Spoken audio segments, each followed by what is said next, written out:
Before we started today's video, I wanted to take you guys on a trip down memory lane to MEFCC last year, where I met the great Andy Serkis and I got him to sign my Caesar pop. It says "Apes Together Strong" to Nasser. I'm really happy about this, and now is a better time to speak about this pop than ever before because Andy Serkis was a sweetheart. Before we start this review, I want to apologize to you. I am a little under the weather. I've been sick all week, and so please bear with me while I try to get my thoughts across to you while making sure not to strain my voice. I reacted to the Dawn of the Planet of the Apes trilogy on my channel. Those videos are still up, they are healthy, and they are videos that I'm really proud of because I went into that trilogy not expecting to enjoy it because I usually hate films where animals talk. And instead of blockbusters, I got really profound films, essentially speaking about human evolution through the eyes of apes. It's really interesting, and I was really nervous going into Kingdom of the Planet of the Apes because watching those three films, I grew severely attached to my boy Caesar. And I swear to God, it's not because I met him, because those thoughts are on my channel, and those videos were before I met the guy. And so when I saw the trailer for this, I didn't even know it was happening, and I thought, new Apes movies, no Caesar, no Apes Together Strong, how are we gonna do this?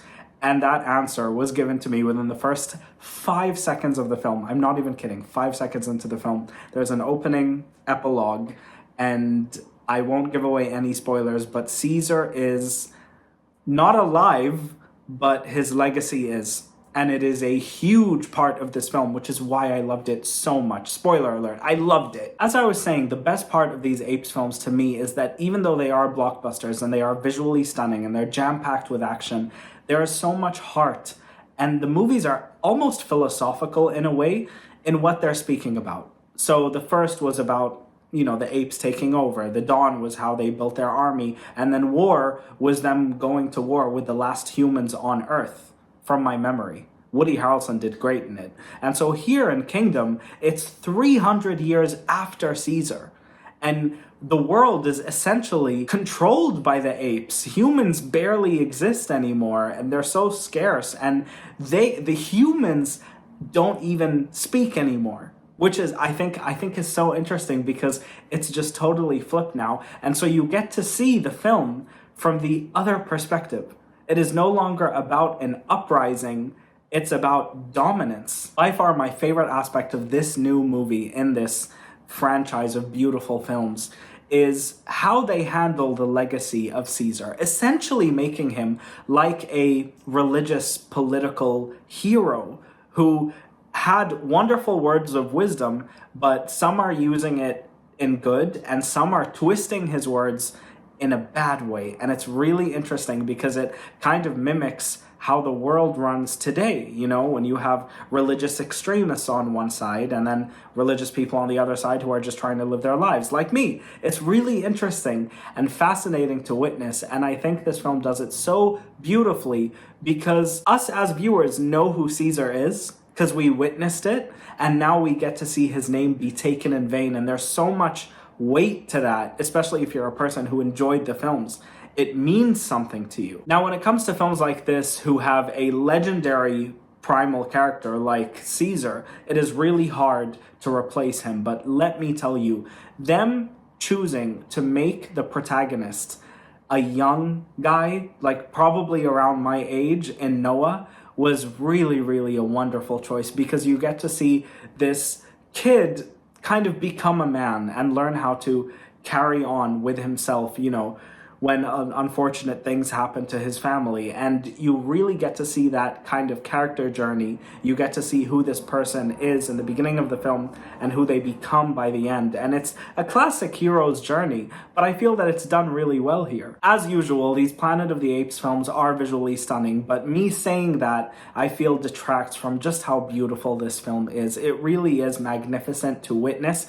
I watched it today in an IMAX theater on a Tuesday at 1 p.m. The theater was dead empty, and it was a wonderful experience just getting to soak in that giant screen and these beautiful visuals all on my own. It was really great, kind of therapeutic actually, and it was wonderful because the film is just so visually stunning. A lot of modern CGI is kind of trashy. We've spoken about this a lot before. The only exceptions I can think of are Dune and this Kingdom of the Planet of the Apes this year. It is truly wonderful to behold. Down to the bottom line, should you see this movie? If you are an Apes fan, you should definitely see it. If you like what the previous movies had to offer, this is really in line with that. My personal favorite Apes film is War of the Planet of the Apes, which was the last one before this. This movie is a close second, because it is really good. I think the film is really clever in progressing the story of Caesar, even though Caesar isn't there anymore.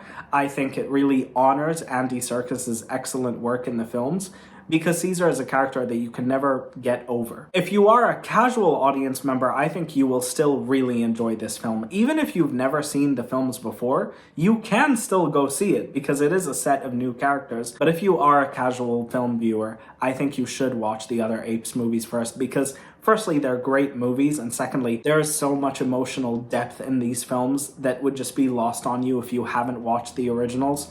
And I say the originals, but there is a 1968 original, which I still haven't seen. And I don't know if I will, because I do know the ending of the film. I mean, that's such an iconic ending to a film, so if I watch it, I mean, I don't know if I'll enjoy it as much as other people did. If I had to rate this film, I would give it a 4.5 out of 5 stars. Not because it's bad, but just because I feel that there is a good 10 minutes that I feel could be plucked out of the film. Just for runtime purposes, there was one time where I checked my watch, and that is not a great thing to do in a movie theater. I love you all so much. Thank you guys so much for watching. Thank you for bearing with me. My throat is really killing me, but I love you all so much, and I'll see you guys next time. Bye, guys.